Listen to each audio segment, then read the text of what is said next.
भाग्यवान, मेरे जूते कहाँ रखे हैं? मुझे बाहर जाने में देर हो रही है। तभी मालती कमरे में आती है। ये रहे आपकी जूते। मैं इन्हें साफ करने के लिए ले गई थी। अरे वाह, तुम कितनी समझदार हो। मेरे बिना कुछ कहे ही सारे काम कर देती हो। तभी मालती झिझकते हुए रमेश से कहती है, सुनिए जी, आपसे एक बात कहूँ, बुरा तो नहीं मानेंगे ना? अरे नहीं नहीं, बेफिक्र होकर कहो।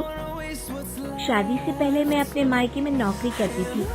मैं चाहती हूँ कि अब मैं फिर से नौकरी करना शुरू कर दूँ। वैसे भी सारा दिन घर में बोर हो जाती हूँ। देखो मालती, तुम्हारे नौकरी करने से मुझे कोई ऐतराज नहीं है, लेकिन तुम्हें एक बात बता दूं, हमारे खानदान में आज तक कभी किसी औरत ने नौकरी नहीं की। फिर भी एक बार तुम माँ से पूछ कर देखो, अगर वो तुम्हें नौकरी करने की इजाजत दे देती है तो अच्छी बात है। रमेश वहाँ से चला जाता है। फिर उसी शाम मालती अपनी सास के पैर दबा रही होती है। तभी उसकी सास मालती से कहती है, अरे क्या बात है बहू, आज तो ठीक तरह से मेरे पैर नहीं दबा रही। किसी ख्याल में खोई पड़ी है क्या? मैं भी तो जानूं आखिर बात क्या है। दरअसल वो माँ जी। अरे हाँ हाँ बोलो, इतना सोच क्यों रही हो? माँ जी, अगर आप बुरा न माने तो मैं नौकरी करना चाहती हूँ। घर के काम करने के बाद मेरे पास काफी वक्त बच जाता है। मालती की ये बात सुनकर उसकी सास गुस्से में कहती है, अरे बहू, तेरी तबीयत तो ठीक है ना? आज ये कैसी बहकी बातें कर रही है?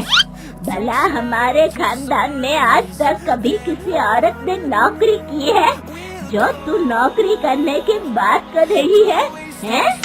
अरे बहू, तू क्या रिश्तेदारी में हमारी नाक कटाना चाहती है? जितना जल्दी हो सके अपने दिमाग से नौकरी का भूत उतार दे। और अब जा, जल्दी से रसोई में जा, खाना बनाने का वक्त हो रहा है। मालती मन मार कर खाना पकाने के लिए रसोई घर में चली जाती है। अगले दिन, नमस्ते माँ जी, कैसी हैं आप? अरे आओ आओ दिवाकर बेटा, बैठो, मैं तुम्हारे लिए चाय मंगाती हूँ। बहू, जरा एक कप चाय तो लेती आना। फिर दिवाकर एक फाइल खोलकर मालती की सास के सामने रख देता है। ये देखिए माँ जी, ये है पिछले महीने का हिसाब और ये रहे मुनाफे के रुपए। एक बार हिसाब देख लीजिए और इन कागजों पर अपने दस्तखत कर दीजिए। अरे दिवाकर बेटा, मैंने भला आज तक कभी तेरा हिसाब देखा है जो अब देखूंगी? ला बता, कहाँ दस्तखत करूं? तभी मालती चाय लेकर वहाँ आ जाती है और अपनी सास को बिना कागजातों को पढ़े इस तरह लापरवाही से दस्तखत करते हुए देखकर हैरान रह जाती है। अच्छा माँ जी, अब मैं चलता हूँ, फैक्ट्री में बहुत काम है। फिर दिवाकर वहाँ से चला जाता है। कुछ दिनों बाद मालती बाजार में कुछ सामान खरीद रही होती है। तभी एक बूढ़ा आदमी उसे आवाज देता है, अरे मालती बेटी, कैसी हो? मुझे पहचाना? मैं तुम्हारी कंपनी में मुनीम का काम करता हूँ। हाँ चाचा जी, मैं आपको बिल्कुल पहचानती हूँ। कहिए, कैसे हैं आप? मैं तो ठीक हूँ।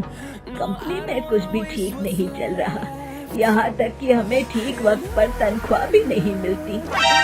ये आप क्या कह रहे हैं? अब क्या बताऊँ, आप लोग तो कभी हिसाब किताब देखने दफ्तर आते नहीं। मेरी मानो तो एक बार आप लोग दफ्तर आकर सारा हिसाब किताब देख लो, आपको असलियत पता चल जाएगी। अच्छा बेटी, अब मैं चलता हूँ, देर हो रही है। फिर वो बूढ़ा वहाँ से चला जाता है। वहीं दूसरी तरफ मालती घर पहुँचकर अपनी सास को सारी बात बताती है। तभी वहाँ रमेश भी आ जाता है, लेकिन मालती की सास मालती की किसी भी बात पर विश्वास नहीं करती। तभी रमेश कहता है, अरे माँ, बिना आग के कभी धुआं नहीं उठता। जब मालती इतना कह रही है तो हमें एक बार दफ्तर चलकर देख लेना चाहिए। वैसे भी हम लोग काफी दिन से अपने दफ्तर नहीं गए हैं। इस तरह किसी एक आदमी के भरोसे काम छोड़ना मुझे भी ठीक नहीं लगता। अगले दिन वे सभी अपने दफ्तर पहुँचते हैं। और सीधे दिवाकर के कैबिन में जाते हैं। अचानक सबको एक साथ देखकर दिवाकर चौंक जाता है। अरे माँ जी, आप सब लोग अचानक यहाँ कैसे आ गए?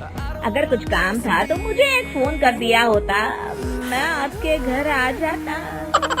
तभी मालती की सास कहती है, अरे दिवाकर बेटा, आज मैं हिसाब देखने दफ्तर आई हूँ।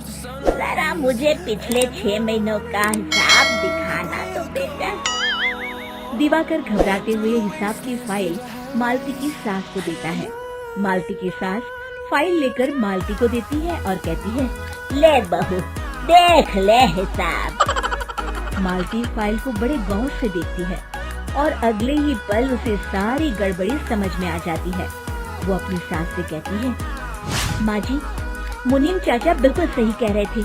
हमारी कंपनी में पिछले 6 महीनों में जितना मुनाफा हुआ है, हमें उसका आधा पैसा भी नहीं मिला। क्यों समझ लीजिए कि 1 रुपये में सिर्फ चवन्नी ही हमारे हाथों में आई है। मालती की बातें सुनकर मालती की सास गुस्से से दिवाकर को पूछती है, क्यों दिवाकर, मेरी बहू जो कह रही है वो सच है? दिवाकर समझ जाता है आज उसका भांडा फूट चुका है। वो गिड़गिड़ाते हुए कहता है, मुझे माफ कर दीजिए माँ जी, मैं पैसों के लालच में अंधा हो गया था। अरे वाह दिवाकर, तू तो एक नंबर का चोर निकला।